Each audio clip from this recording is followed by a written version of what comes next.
샬롬. 오늘 하루도 우리 주님께서 요한복음 14장 27절 말씀대로 채워주시는 평강으로 인하여 여러분의 근심 걱정이 다 떠나시기를 주님의 이름으로 축원드립니다.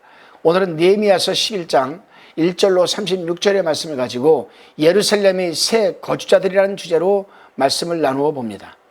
이스라엘 신앙 공동체는 신의 산 언약을 계승하고 이미 멸망해버린 옛세대 이스라엘을 대신하여서 제사장 나라로서 정체성을 확립하기 위해 언약갱신 체결식을 통하여 우리가 우리 하나님의 전을 버리지 아니하리라고 굳게 그들은 다짐을 합니다.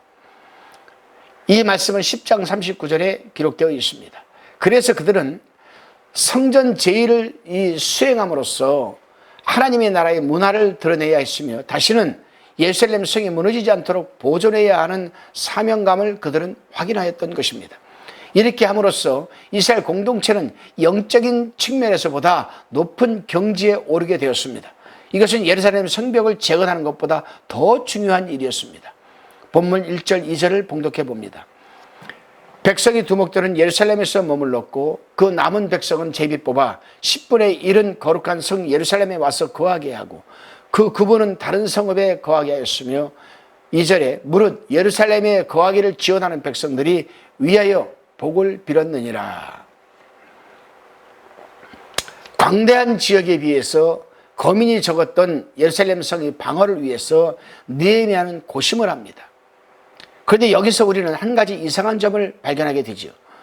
이스라엘 백성들이 어떤 연유로 해서 예루살렘 성 안에 거주하기를 기피했을까 하는 이 부분입니다. 그것은 아마도 이스라엘 백성들이 수도 방위로 인한 위험 부담을 우려하여 기피했을 것으로 생각이 됩니다.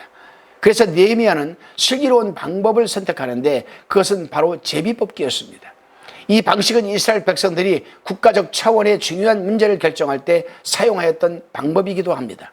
이 방법은 여호수아서 15장 1절, 사사기 1장 3절, 사무엘상 10장 20절, 사도행전 1장 26절에 기록되어 있습니다.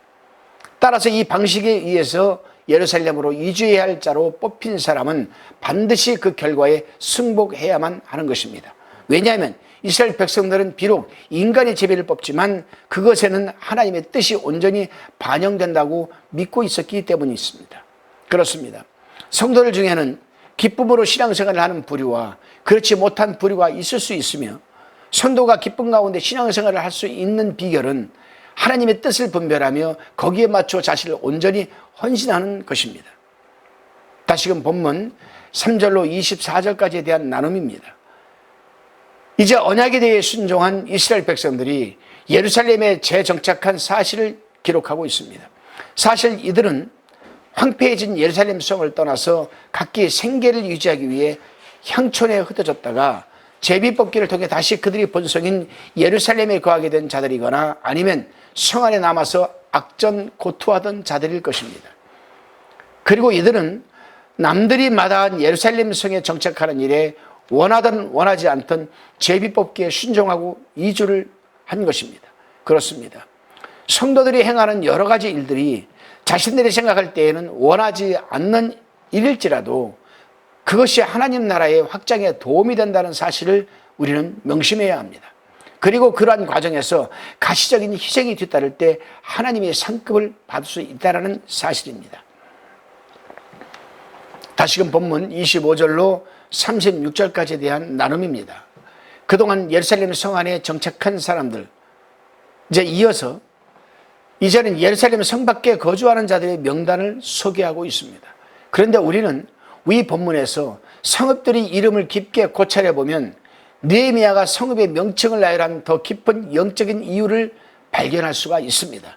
왜냐하면 위 본문에 나열된 성읍의 이름이 주로 여호수아 시대에 사용된 고대의 것들이라는 점에서 영적인 큰 의미를 갖기 때문입니다. 여호수아서 15장을 한번 읽어보시기 바랍니다. 즉 성 밖에 유다 자손들이 거주하는 곳은 대체로 예루살렘에서 약 30km 떨어진 남방 고지인 헤브론 지역의 남방과 산간지대 또 예루살렘 서북방 산간과 서방 해안 광야 지역이었고, 성밖의 베냐민 자손들은 예루살렘 북방과 서북방 산간 지역, 즉 본래 베냐민 사람들이 분배받았던 곳에 거주하였던 것입니다. 이와 같이 이 지역들은 이스라엘이 크고 작은 역사가 있었던 곳이고, 유다 민족과 뗄래야 뗄 수 없는 유서 깊은 장소이기도 합니다. 그렇다면 이것은 무엇을 의미하는 것일까? 우리는 성경을 깊게 읽어봐야 됩니다. 이 부분을 여러분 한번 읽고 또 읽고 또 읽고 한번 묵상해 보시기 바랍니다. 그렇다면 이것은 무엇을 의미하는 것일까? 그것은 다름 아니라 느헤미야가 가나안 땅의 완전한 회복을 염원하고 있었다는 증거로 우리는 생각할 수 있습니다. 그렇습니다.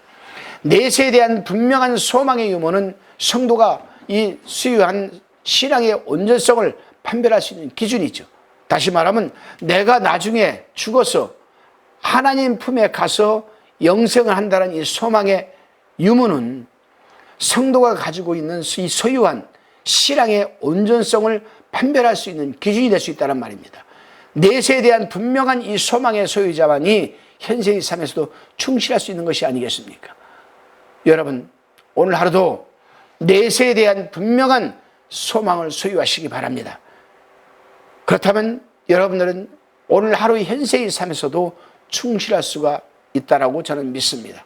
기도하시겠습니다. 주님, 당시 예루살렘에 거주하던 것은 이방인의 위협을 감수해야 함을 의미하기에 쉽게 결정할 수 없는 일임에도 불구하고 제비뽑기에 당첨된 이들은 그것이 하나님의 뜻이라고 믿고 순종하였던 것처럼 우리 또한 이 일 저 일로 일하여 피곤하고 지치고 때로는 고통스러운 나날이 있다 할지라도 그것이 하나님의 일이고 하나님의 뜻이라면 희생과 고통을 무릅쓰고서라도 순종하는 삶이 되게 하여 주옵소서. 오늘 하루도 우리의 삶을 주님께 온전히 의탁하옵고 예수님의 이름으로 기도드리옵나이다. 아멘.